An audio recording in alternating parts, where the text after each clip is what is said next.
My sister sold her house to live free. Now her broke family showed up at my door, expecting a 10-month stay. But I made one move they didn't see coming. I've lived in this house for over a decade. It's not a mansion or anything flashy, just a plain old 3-bedroom in a quiet Missouri suburb. But it's mine. I've spent the last 10 years slowly paying it off, month by month, skipping vacations, skipping luxuries, just so I could call this place home. And now I finally can. You know that moment where you look around and think, I did this, no one else, me. That's where I'm at. No fancy furniture, no landscaped backyard with a koi pond. But I've got peace. I've got my routine, and most of all, I've got my own space. That's worth everything to me. Then came my sister, Lauren. She's 30, married to Ryan, 32, and if you've ever met a couple that lives in a constant Instagram reel of good vibes only and escape the 9-to-5 grind, that's them. Always talking about how life isn't meant to be spent behind a desk, always posting sunrise yoga photos from beaches they can't pronounce. I used to roll my eyes at their live-free philosophy, but figured, hey, it's their life. But they didn't just talk about it, they went all in. Lauren and Ryan sold their home in Austin, like actually sold it, and pulled their kids, Olivia, 6, and Max, 4, out of school to travel the world for a year. They cashed out during a hot real estate streak, thinking they'd struck gold. Their plan? Use that money to country hop while working the occasional freelance gig, picking up part-time stuff wherever they landed. Sounded unstable, but I figured they had it under control. Spoiler alert, they didn't. 2 months in, I get a call. It's Lauren, and she's not glowing with excitement from Bali or eating noodles in Thailand. She sounds panicked. Turns out, living the dream cost more than they thought. A lot more. They blew through nearly their entire budget, staying in boutique rentals, eating out constantly, and basically pretending they were on a luxury honeymoon, with 2 kids in tow. And traveling with young kids, it's not like bouncing through Europe with a backpack. They needed stability. Beds, food routines, nap schedules. You can't just wing it with toddlers. So now, with their funds dried up and no backup plan, they called me, asking, well, more like expecting, that I'd take them in, all 4 of them, into my modest, peaceful little home, rent-free, for 10 months. 10 months. At first, I was just stunned. Like, what? Did they even think this through? I told them, gently but firmly, that I didn't think it was a good idea, that I loved them, but 4 extra people, 2 of them little kids, in my home for nearly a year? That wasn't just a favor, that was a total upheaval of my entire lifestyle. I even offered to help them find an affordable rental nearby and cover part of the initial cost if it helped them get back on their feet. But apparently that wasn't good enough. Lauren lost it. Called me selfish. Cold, accused me of being jealous of their adventurous life.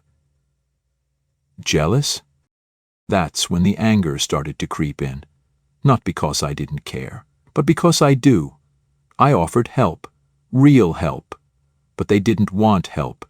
They wanted a bailout. They wanted to move in, take over my house, and continue living like the world owed them a soft landing. And that's when our parents got involved. See, my folks live in a small apartment up in Des Moines. They physically can't take in Lauren's family, but instead of saying that, they turned the pressure on me. Suddenly, I'm getting guilt-tripped left and right. Family helps family, my mom kept repeating like it was some sacred mantra.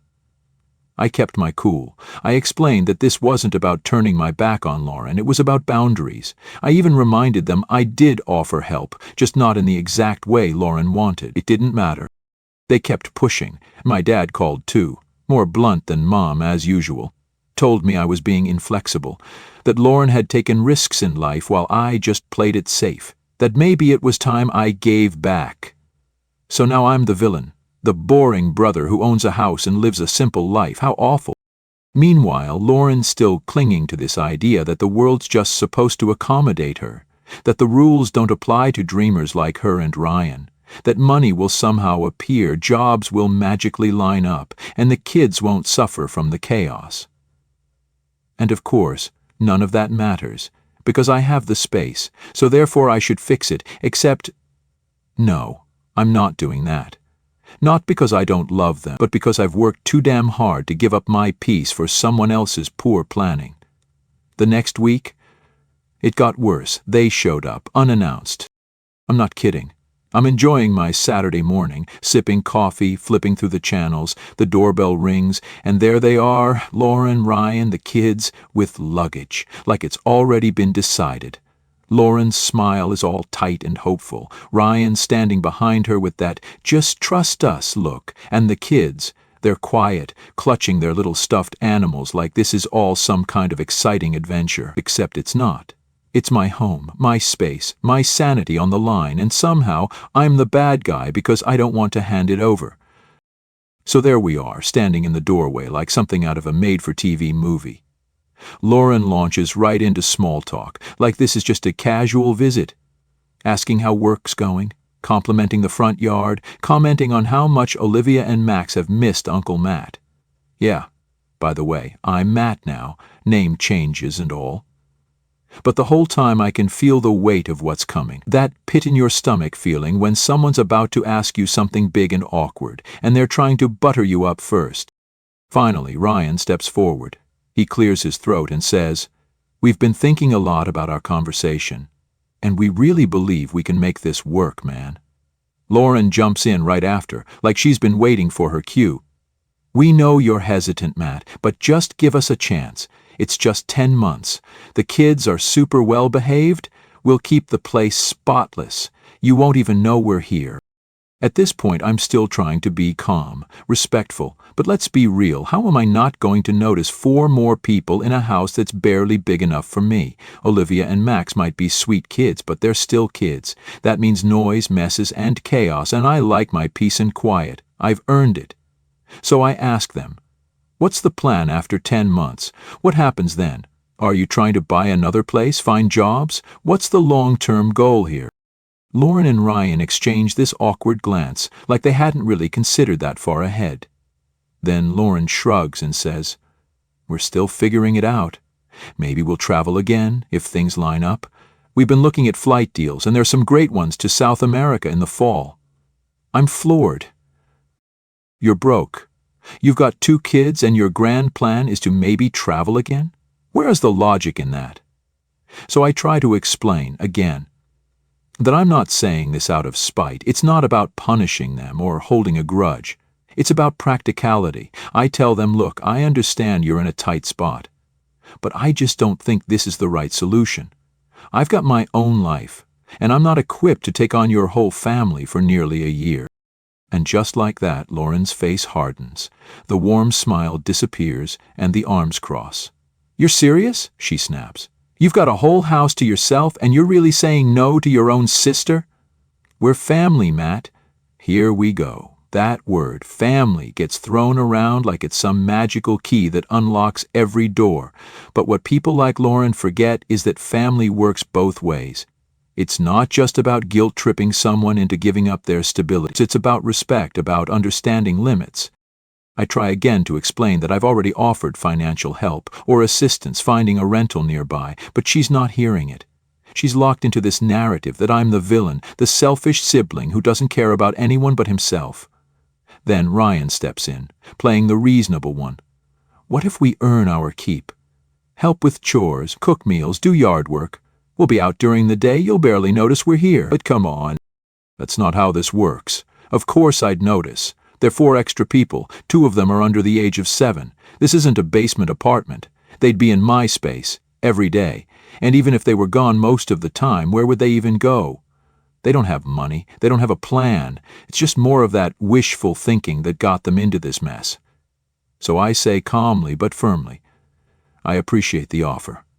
But no, I can't do this." And that's when Lauren absolutely loses it. She starts shouting, right there in my doorway, telling me I've always been stingy, that I've never taken any real risks in life, that I'm just bitter because I'm boring and stuck while they're out there chasing real dreams.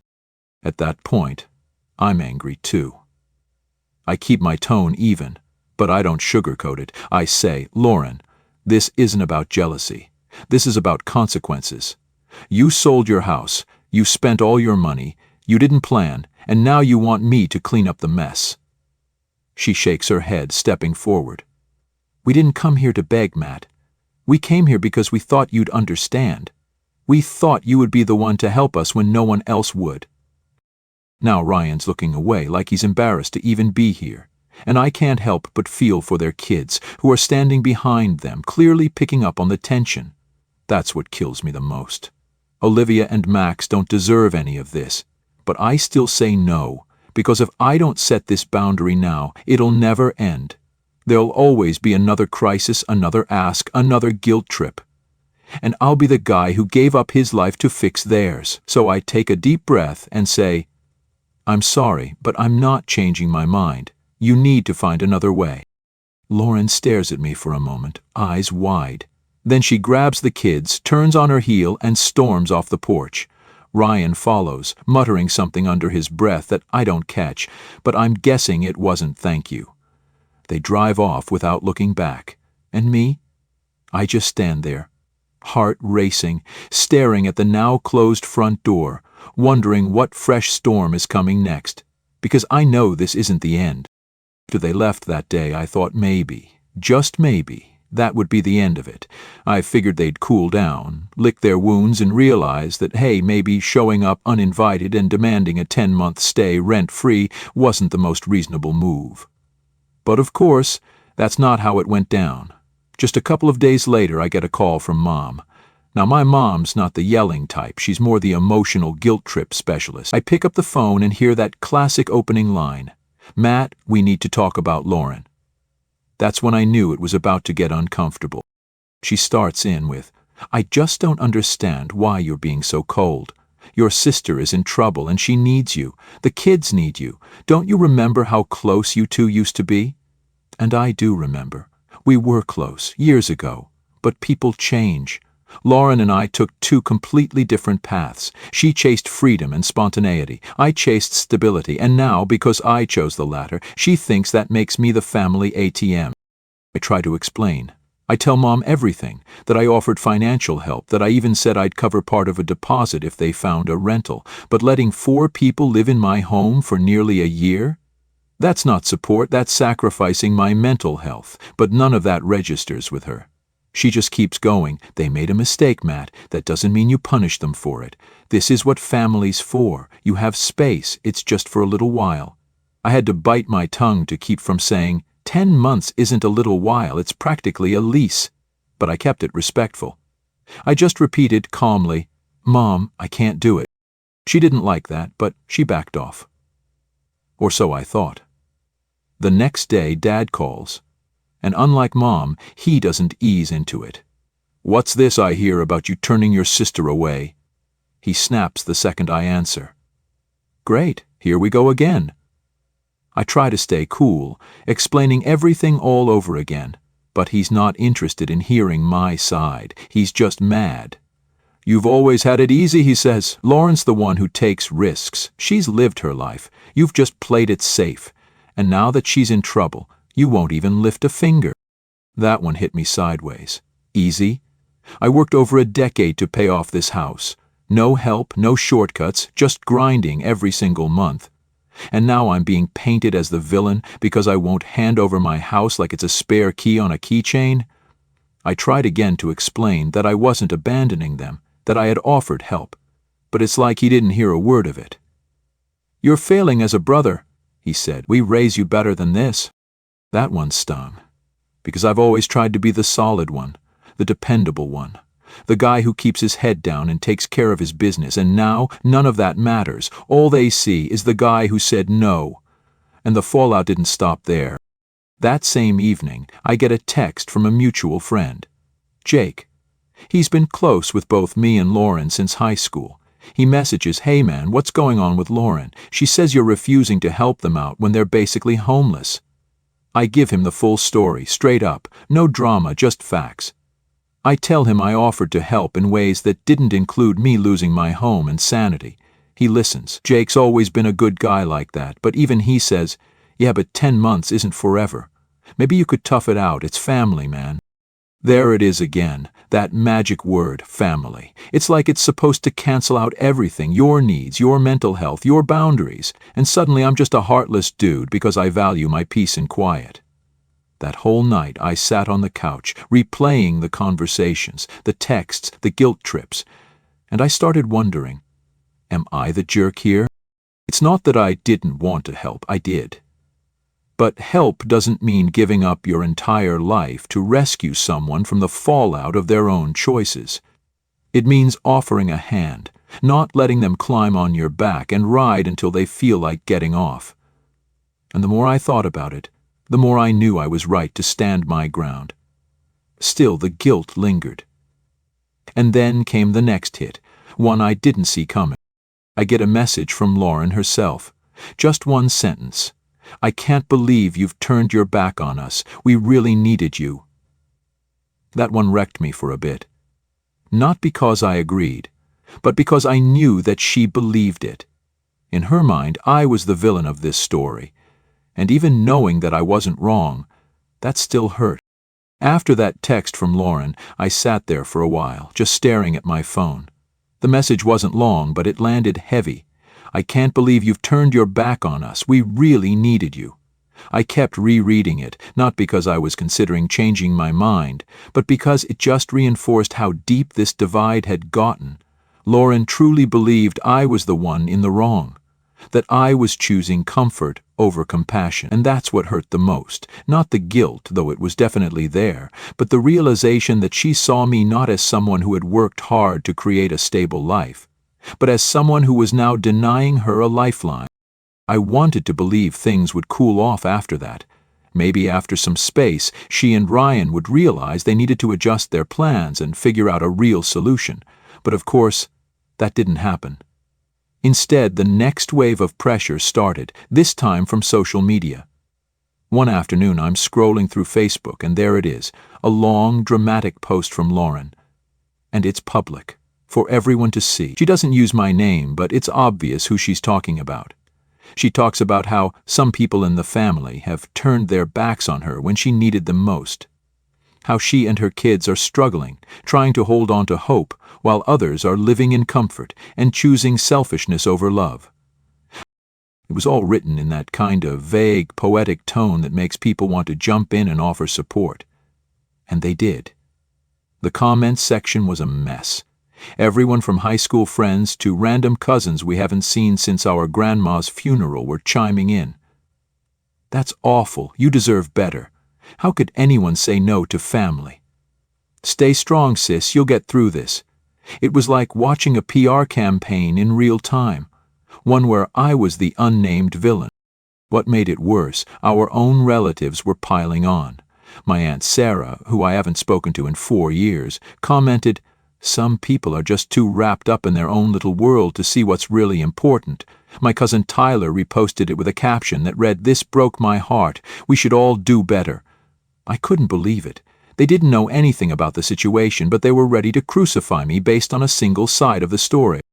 I sat there boiling, not just with frustration, but with a sense of helplessness. I had done everything right, or at least tried to. I offered help in a way that protected both me and them, but that wasn't enough. Now I was being painted as heartless just because I didn't roll over and say yes. So I did something I normally wouldn't do. I wrote my own post. I'm not the type to air dirty laundry online. I hate drama. But this had gotten out of hand. I needed to defend myself. I wrote a long, honest post explaining the entire situation. How Lauren and Ryan had made a choice to sell their house, spend their money without a backup plan, and now wanted to move into my home for nearly a year rent-free. I explained that I offered to help with money, to help them find a rental, but that my house wasn't an option, that I wasn't a villain for protecting my boundaries. And then I posted it. The reaction was immediate. Some people supported me. Friends who knew me personally said they'd do the same. Others kept defending Lauren, saying things like, 10 months isn't forever, or it's not like they asked to stay permanently. The comments section turned into a debate between Team Lauren and Team Matt.